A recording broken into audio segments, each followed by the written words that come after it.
নমস্কার, আমি রানী চ্যাটার্জি। আমি আবার এসেছি আরও একবার ক্রাইম চক্রের একটা নতুন এপিসোডে, একটা নতুন ঘটনার সঙ্গে। শারীরিক চাহিদা পূরণ করার জন্য কখনো কখনো মানুষ এতটাই নিচে নেমে যায় যে নিজের সীমাটাও ভুলে যায়, আর এইভাবেই তৈরি হয় অপরাধের। বন্ধুরা, আপনি যদি নিজের ইচ্ছাকে নিয়ন্ত্রণ করতে না পারেন, তাহলে সেই ইচ্ছাই আপনার জীবনে বিষ হয়ে ফিরে আসবে। এমন একটা বিষ যা আপনার জীবনকে আস্তে আস্তে শেষ করে দেয়। আর এমনটাই হয়েছিল দীপালির সঙ্গে। দীপালির বিয়ে খুব ভালো ঘরেই হয়েছিল, কিন্তু ওর স্বামী দেশের বাইরে চাকরি করত, যার জন্য ও 6 মাস অন্তর একবার বাড়িতে আসতে পারত। আর সেই কারণেই দীপালির চাহিদা পূরণ হচ্ছিল না। আর এভাবে চলতে চলতেই শুরু হলো একটা খেলা।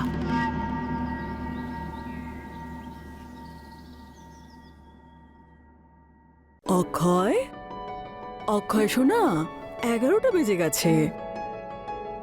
ওঠ, হোস্টেলেও কি এতক্ষণ ধরে ঘুমোতিস নাকি? হ্যাঁ বল। এখন তুই বাড়িতে আছিস, হোস্টেলে নয়। তাড়াতাড়ি ওঠা শেখ।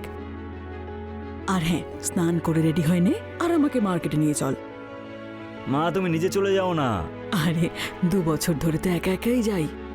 তোর বর্দা থাকলে আমাকে একা কিছুতেই ছাড়তো না, আর এখনো যখন দুবাই থেকে আসে তখন না বলাতেই আমাকে নিয়ে যায়। মা, তুমি সকাল সকাল ইমোশনাল ব্ল্যাকমেল করো না তো প্লিজ।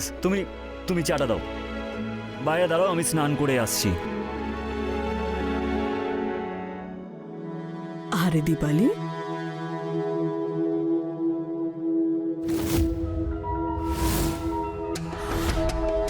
চা কার জন্য নিয়ে এসেছো?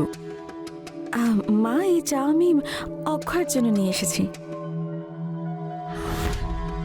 ওকে তো আমি দিয়ে দিয়েছি। আচ্ছা ঠিক আছে, একটা কাজ করো, তাড়াতাড়ি জল খাবার বানিয়ে আনো, আমরা দুজনে মার্কেটে যাব। ঠিক আছে মা। আরে দীপালি, আজ তো খুব সুন্দর দেখাচ্ছে। আমার বৌমার যেন কারোর নজর না লাগে। থ্যাংক ইউ মা। অক্ষয়, তাড়াতাড়ি রেডি হয়ে নিচে চলে আয় বাবা। আরে বাবা, তুমি না গেলে আমি রেডি হবটা কিভাবে? আচ্ছা, আমরা যাচ্ছি, তুই শিগগির আয়। ঠিক আছে।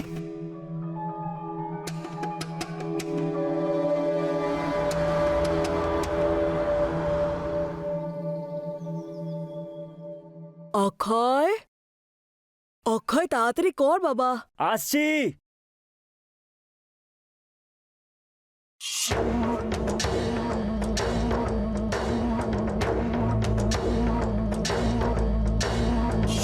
অক্ষয়, আর কতক্ষণ লাগবে? বৌদি, আমাকে যেতে দাও, মা ডাকছে। এখনই ছাড়বো কেন? এত হ্যান্ডসাম দেখাচ্ছে, ছাড়তে ইচ্ছেই করছে না। বৌদি, মা ভেতরে চলে আসবে, প্লিজ আমাকে যেতে দাও, আমি হাত জোর করছি তোমার কাছে। লেট হচ্ছে বাবা। মা, আসছি 2 মিনিট। দেখো প্লিজ আমাকে যেতে দাও, মা ডাকছে, আমাকে যেতে দাও। আরে তারা কিসের এত? বৌদি কি করছো তুমি? তুমি আমার বৌদি হও, এগুলো ঠিক না।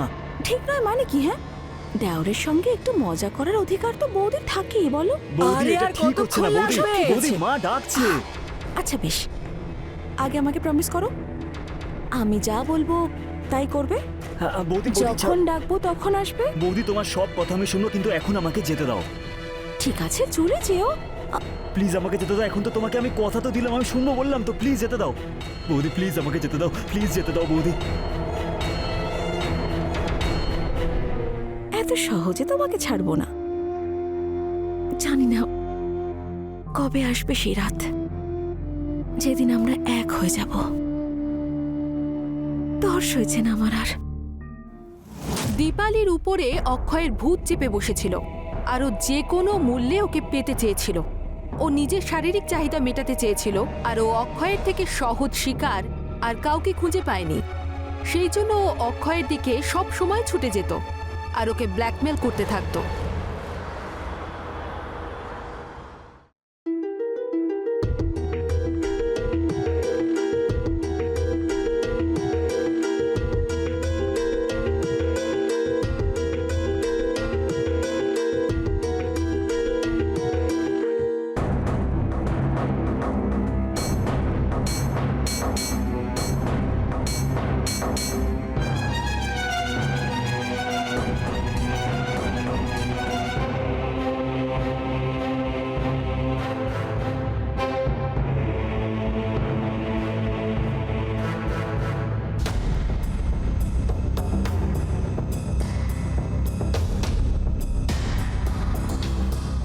বৌদি প্লিজ না, বৌদি না।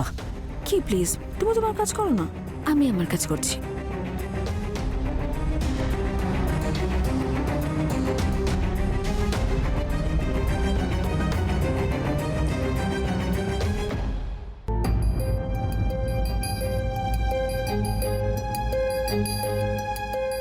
মা, আমি আপনার জন্য জল নিয়ে আসি। হ্যাঁ মা, এক গ্লাস জল নিয়ে এসো আর এক কাপ চাও করে আনো। ঠিক আছে মা। আচ্ছা মা শোনো, বলুন। আমার বন্ধু বিমলা আছে না, ওর মেয়ে অঙ্কিতা কয়েকদিনের জন্য এখানে থাকবে। বিমলাকে হঠাৎ গ্রামে যেতে হবে, তাই থাকবে এখানে কদিনও। আমাদের ওই গেস্ট রুমটা একটু পরিষ্কার করে দিও। ঠিক আছে মা, ভালোই হলো। বলুন, অঙ্কিতা কতদিন পর আমাদের বাড়িতে আসছে। কতদিন পর আমরা আবার একসঙ্গে মিলে অনেক গল্পগুজব করব, খুব মজা হবে। হ্যাঁ হ্যাঁ করোক্ষণ, কিন্তু তার আগে গেস্ট রুমটা তো রেডি করো। হ্যাঁ মা, যাচ্ছি। আর অক্ষয় বাবা, হুম, ওকে একটু লেখাপড়ায় সাহায্য করে দিস, খুব বড় পরীক্ষা আছে ওর সামনে। ঠিক আছে মা, করে দেবো। ঠিক আছে, আমি বিমলাকে বলে দিই যে যাওয়ার সময় যেন এখানে ওকে ছেড়ে দেয়। আচ্ছা মা।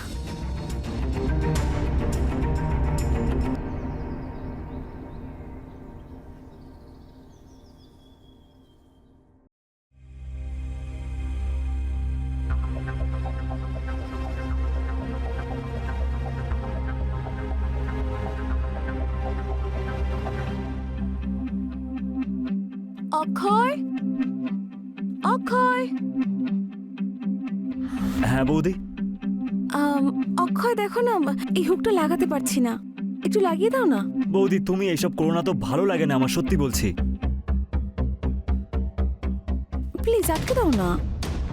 না বৌদি, এইসব এইসব আমি করতে পারি না। পারো না মানে কি শুনি? হ্যাঁ, পারতেই হবে তোমাকে। আর ভুলো না, তুমি কিন্তু প্রমিস করেছিলে আমি যা বলবো তুমি তাই করবে। কিন্তু এটা ঠিক হচ্ছে না বৌদি, প্লিজ। কি ঠিক হচ্ছে না শুনি? এসে লাগিয়ে দাও হুকটা। তুমি তোমার চুলটা সরাও না। বেশ রোমান্টিক হচ্ছে যে অক্ষয়।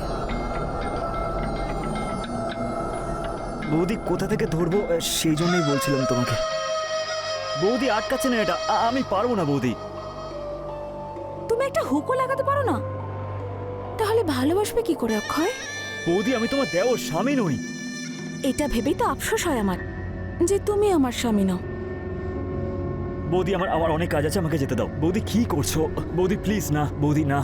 বৌদি, অক্ষয়, বৌদি প্লিজ আমাকে যেতে দাও। বৌদি ছাড়ো। কতদিন পালাবে অক্ষয়? একদিন না একদিন তো আমার কাছে তোমায় আসতেই হবে। সেই রাত একদিন না একদিন তো আসবেই।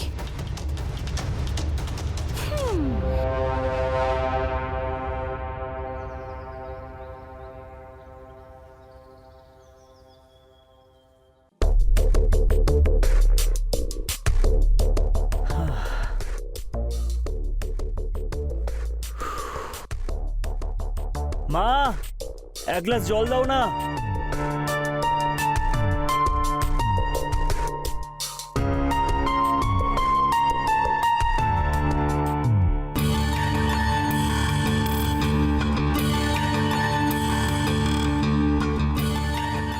তুমি কে? তুমি আমাকে চিনতে পারছো না? না। তাহলে তুমি আমার ভালো বন্ধু হতেই পারো না। বন্ধু? হ্যাঁ, ছোটবেলার বন্ধু আমি আর তুমি। আমি কিছু বুঝতে পারলাম না। আরে বাবা, আমি অঙ্কিতা, তোমার যে বিমলা আন্টি তার মেয়ে, আর তোমার ছোটবেলার বন্ধু। আচ্ছা তুমি অঙ্কিতা? হ্যাঁ। সরি, আমি তোমাকে চিনতে পারিনি। কি করে চিনতে পারবে? আমাদের খুব ছোটবেলায় দেখা হয়েছিল, আর তারপর এই এখন দেখা হচ্ছে। আর তোমার মনে আছে ছোটবেলায় আমরা একসঙ্গে খেলতাম, কি মজা করতাম আমরা, তাই না? হ্যাঁ সত্যি খুব আনন্দ হতো। তুমি এখানে কিভাবে? তুমি কি কিছুদিন এখানে থাকবে? হ্যাঁ, তুমি জানো আমার এক্সাম শেষ হওয়া পর্যন্ত এখানেই থাকবো, আর আমার পড়াশোনায় তোমাকে সাহায্য করতে হবে। আর যদি তুমি সেটা না করেছো না, তাহলে তোমার নামে নালিশ আন্টির কাছে করব। আরে আমি কি পাগল নাকি যে তোমার কথা অগ্রাহ্য করব? একদম তোমাকে হেল্প করব। Good boy. আচ্ছা শোনো, এখানে তোমার রুম কোথায়? হ্যাঁ চলো, আমি তোমাকে আমার রুমটা দেখাচ্ছি। ঠিক আছে, চলো।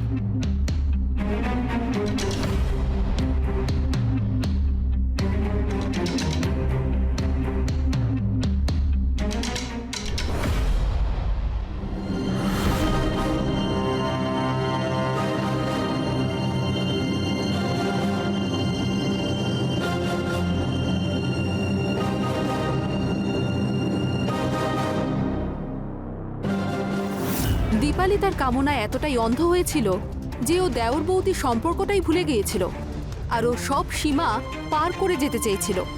কিন্তু ঘটনায় মোড় তখন এলো যখন অক্ষয়ের জীবনে নতুন একটা মেয়ে এলো, আর তার জন্য দীপালি পুরোপুরি জ্বলে উঠল।